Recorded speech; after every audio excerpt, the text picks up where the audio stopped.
Hi guys, this is the second video from our three-part mini series on the composite function.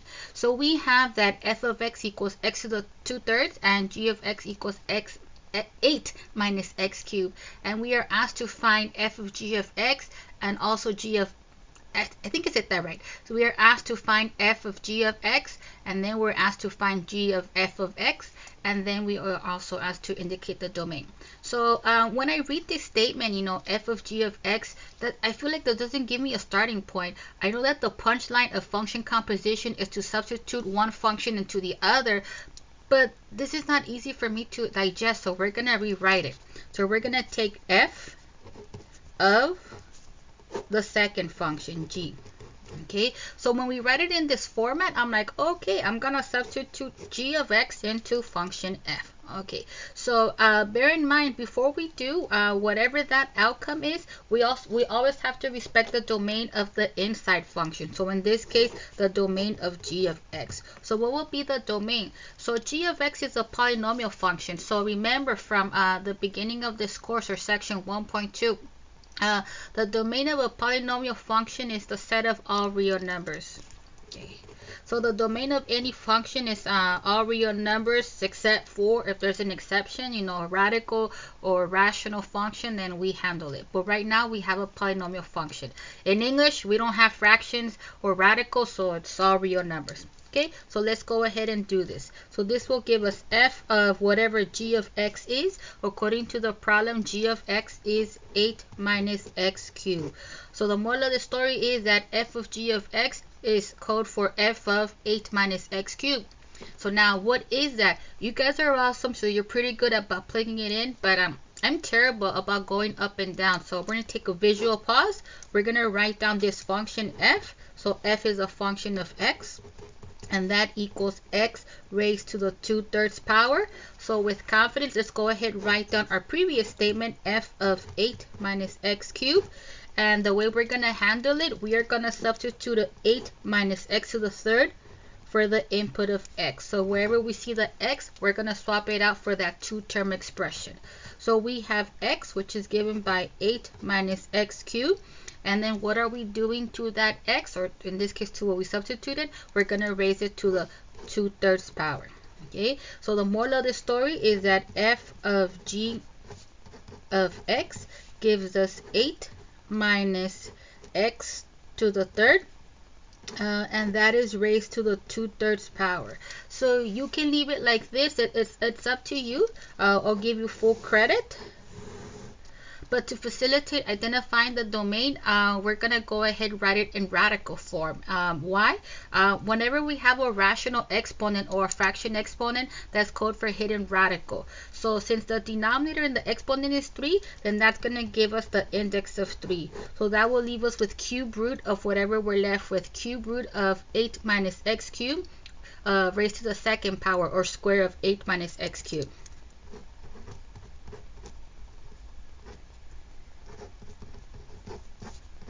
Cool. So remember, not only when we are asked to identify the domain of the composite function, we have to respect the domain of the inside function. So in this case, the domain of the inside function is a set of all real numbers, so that's nice. Now the question is, what is the domain of this bad boy? For me, I instinctively want to say, oh, all real numbers except for those that make the radicand negative. But remember, the only time we have to make sure that the radicand is not negative is if the index is even. But in this case, if the index is odd, then the domain of a radical function of odd indexes is the set of all real numbers. So in this case, the domain is given by the set of all real numbers. In interval notation, we write that from negative to positive infinity. How do I want you to write your answer? However you like, but don't submit these annotations for credit. Cool. All right, for the grand finale, problem B, we want to find the composite function going the other way around. So we want to find g of f of x. So again, this is a little bit difficult for me to have a head start, so I will always rewrite it. So we're going to take the first function and then compose it with the other function. So remember, the punchline is that we want to take f of x and substitute it into the other function. Whatever that outcome is, we will spit out the domain, but we always have to take into consideration the domain of the inside function. So what is the domain of the inside function? I can't project f of x, so let me go ahead and write it. So according to the book, we have f of x equals x raised to the 2/3. Now, this is not a polynomial because that should be a whole number. So in this case, we have a hidden radical function. So I'm out of space, so I'll write it on the sides. When we have a rational exponent, that is called for a hidden radical. So if the denominator is 3, then the index will be 3. So that will give us cube root of whatever we're left with, cube root of x squared. So again, same speech. I'm like, oh, there's a radical. So the domain, all real numbers except for those that make the radicand negative. But as we said before, the only time I have to worry about making sure that my radicand is non-negative is when we have an even index. But in this case, the index is odd. So the domain is given by the set of all real numbers. Cool. All right.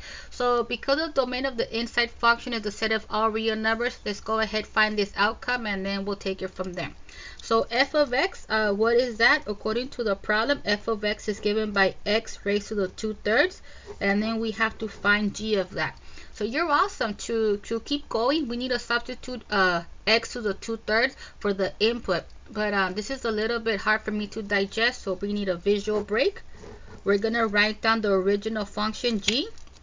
So according to the book, g of x equals, where am I? 8 minus x cubed. And then we are going to, oh, sorry, pointed in the wrong direction. And then we're going to write down what we are trying to find. G of x to the 2/3. So to do that, we are going to substitute an x to the 2/3 for the input of x. So wherever we see an x, we'll do that substitution. So that will leave us with 8 minus x, which we're swapping out for x to the 2/3. What was going on with that x? We were raising it to the 3rd power. So guess what? We are raising this to the 3rd power. Fantastic. So let's go ahead and simplify that expression. So that will give us 8 minus x to the 2/3 raised to the 2/3 power. So gentle reminder, power rule. Raising powers, you're going to keep the base at, multiply the exponents. Product of 2/3 and 3, I believe, is 2. So that will give us x squared.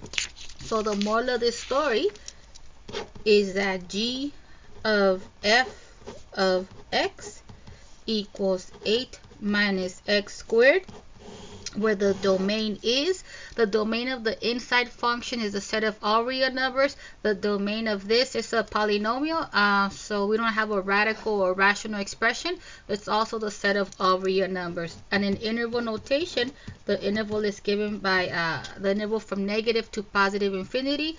And if you wanted to graph it to make it a little bit easier, so the set of all real numbers, you could put your favorite number. You could pick 57 if that's your favorite number. But when we graph the elements in the domain, it makes it a little bit easier to write down the interval. So remember, memorize what you have to. Hopefully not that much, but understand as much as you can, and then you will be good to go. Thank you, guys.